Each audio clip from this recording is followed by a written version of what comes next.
All right, so I'm home on a snow day, so you notice the different office here. But I didn't want you to miss. Hold on, let me get rid of something here. But I didn't want you to miss today's video because I think it's an important one for you. Let me just shut that down so it doesn't make any noise. Okay. So today we're talking about what's been termed clean meat. I'm going to call it test tube meat or petri dish meat.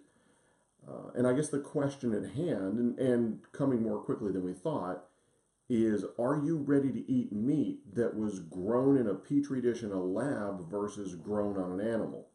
So you're starting to see articles come out and announcements be made that we're progressing in that direction, that we're making progress in this, and that we're starting to be able to create animal muscle tissue basically in a petri dish. They take a small sample of muscle tissue from an animal, they start to grow it in a petri dish, they add nutrients to it and some electrical stimulation to it, and set the right environment, and the cells start to multiply, and you're actually growing muscle tissue.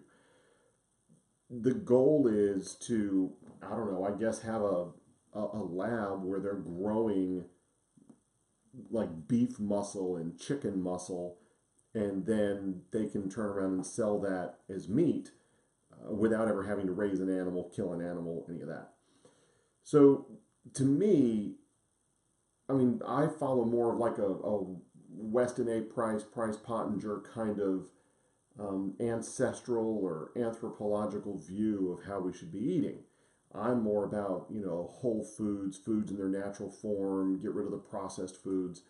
So it's difficult to tell. Well, I don't know, for me, I don't think it's difficult to tell, but it's going to be difficult for a lot of people to tell where this really falls. Is this kind of a non-authentic processed food, or is this, real meat that we were just able to get without slaughtering an animal? What's interesting is you're seeing this partnership almost develop between biotech companies, the companies that have done, like the Monsantos, the Cargills, the Archer Daniels Midland kind of companies. You're seeing partnerships between those and kind of these vegan, vegetarian kind of groups that I really didn't think you'd see, right? You're seeing vegan groups and GMO groups kind of get together and for the common good of not having to slaughter animals anymore. Now, the way you see it presented is they compare meat grown in a lab to the conditions in the factory farms where these animals are, caged up, no grass, no sunlight, their whole life. I mean, it's deplorable. But they don't compare and contrast it to open range grass fed animals, which I think most of us understand is a better quality meat, better quality of life for the animal, much more humane, so on and so forth. So when they put it in those terms, you get the vegan and vegetarian group saying, oh my gosh, yes, quit killing all these animals, don't raise them in these horrible conditions, we can finally put an end to this. And then you get the biotech GMO kind of companies saying, yeah, we can finally get these goofy natural people on our side and steamroll everybody in between. My concern is, and they actually say in the article I was reading, they're listing investors like Bill Gates, Richard Branson, Cargill. They're talking about, them being 5-6 years off. One of the comments they make, part of a sentence here, in 5 or so years, customers can decide for themselves if they're up for a bite. Well, that's fine if it works out that way. My concern is in 5 or 6 years, they lobby the government to say you can't tell the difference between our meat and real meat. Therefore, you're not allowed to label it one way or the other, and people aren't allowed to know. Now, if you think that's ridiculous, look at what's happened with genetically modified organisms or GMO labeling. Right now, in the U.S. anyway, they don't really do much in the way of labeling GMOs. Nobody ever says people have a right to know what they're eating. You have to tell them whether or not it's GMO. The biotech companies went in and lobbied to say, look, if there's no discernible difference, don't make us label it. And of course, they have money and they buy politicians, and so they don't have to label anything. Why would you think it would be any different with this new clean meat that they're talking about?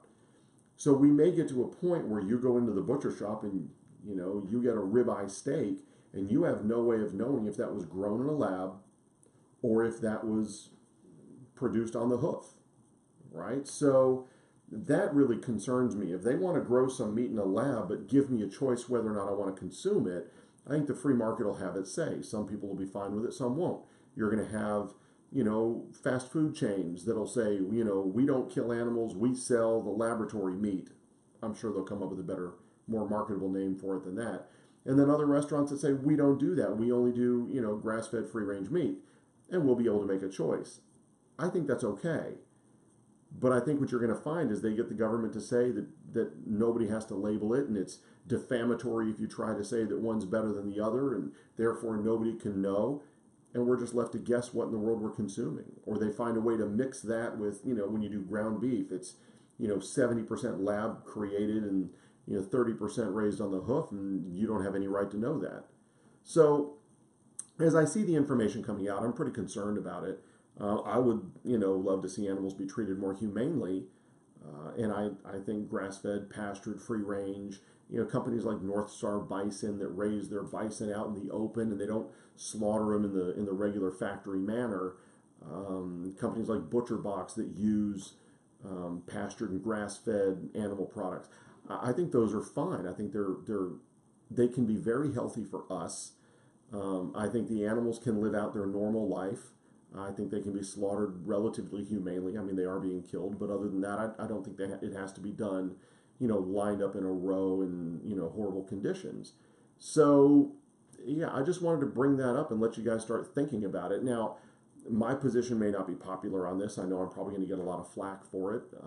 I have plenty of friends and patients that don't consume meat for what they feel are ethical, reasons, and I think that's great, for them. It's just not. It's not the way I live. So it'll be interesting to see the exchange of ideas underneath this post. So go ahead and put your thoughts down. Let me know if you think you're okay with eating laboratory grown meats. If that makes you nervous, if you're comfortable with it, if you think it's the best thing ever, it's our next step in becoming ethical beings. I don't know. So let me know what you think. And for those of you, my friends out there that are hunters and carnivores, don't leave me hanging, right? Say a few things. Pass it around. Let's see what kind of information we get. But I just wanted you to be aware that this is probably a few years away from coming to some grocery store shelves. So just stay informed. All right, on this cold, snowy day, we got some ice here in Houston. I wasn't able to get into work today. Don't know if I'm going to be at work tomorrow, so you may get another post from the same office. Sorry about the mess behind me. So anyway, pass it around. Let me know what you think. Until next time, stay warm, eat for your health, train for performance, and live the life you love today. Thanks.